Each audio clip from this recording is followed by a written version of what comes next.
দাস কোনো দোষ নয়। সে বাড়িতে ছিল, ধান পাওয়া ছিল, পুলিশ থেকে ঘর ঢুকে অত জোর করে বের করে নিয়ে যাওয়া হয়েছে।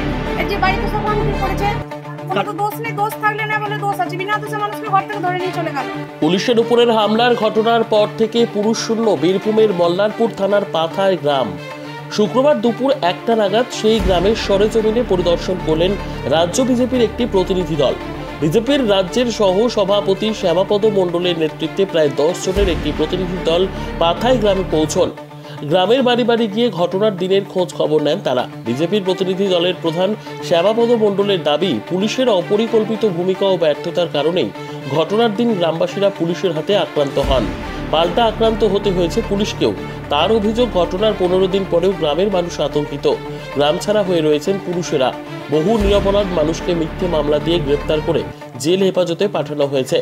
গত 16 মে বিবাহ বহির্ভূত সম্পর্কের জেরে অশান্তির মীমাংসা করতে পাথায় গ্রামে যায় মল্লারপুর থানার পুলিশ। সেই সময় পুলিশের সঙ্গে সংঘর্ষ বাধে গ্রামবাসীদের একাংশের। সংঘর্ষে 3 পুলিশ আধিকারিক সহ প্রায় 8 জন পুলিশকর্মী জখম হন। পুলিশের পাশাপাশি জখম হন 8 জন গ্রামবাসীও। তারপরেই গ্রামে ধরপাকড় শুরু করে পুলিশ। ঘটনায় যুক্ত সন্দেহে এখনো পর্যন্ত 21 জনকে গ্রেপ্তার করেছে পুলিশ। তারা জেল হেফাজতে রয়েছে। আজ রাজ্য বিজেপির প্রতিনিধি দল পাথায় গ্রামে পৌঁছলে পুলিশি অত্যাচারের কথা তাদের কাছে জানান গ্রামের বাসিন্দারা। গ্রামবাসীদের অভিযোগ, নির্দোষীদের বাড়িতে ভাঙচুর চালিয়ে মারধর করেছে পুলিশ। পুলিশের আতঙ্কে ঘটনার 15 দিন পরেও গ্রাম ছাড়া হয়ে রয়েছেন পুরুষেরা। গ্রাম পুরুষহীন থাকায় কার্যত আতঙ্কেই দিন কাটাচ্ছেন পাথায় গ্রামের মহিলারা।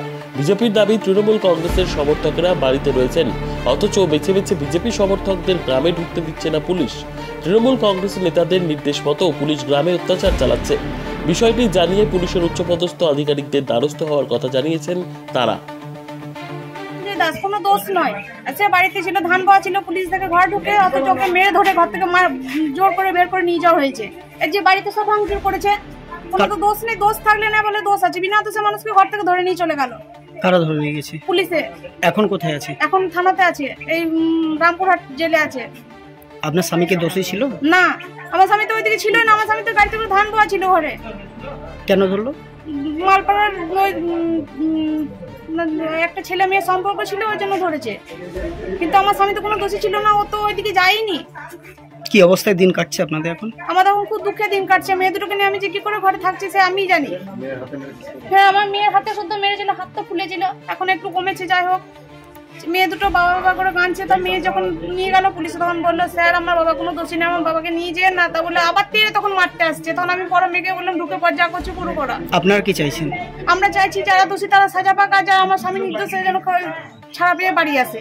কি নাম আপনার? আমার নাম ববিতা দাস। বাড়িতে কোনো দিন থাকে না, বোম্বাই কাজ করে। আমরা দেখছি। হ্যাঁ, দেখুন স্যার, চেষ্টা করে এইরকম মুখে কিছু পুলিশ আসছে ঘরতে না, এখন স্যার আসছে না তো, পুলিশ আসছে এখন আর আসছে না তো, নিয়ে পালাইছি।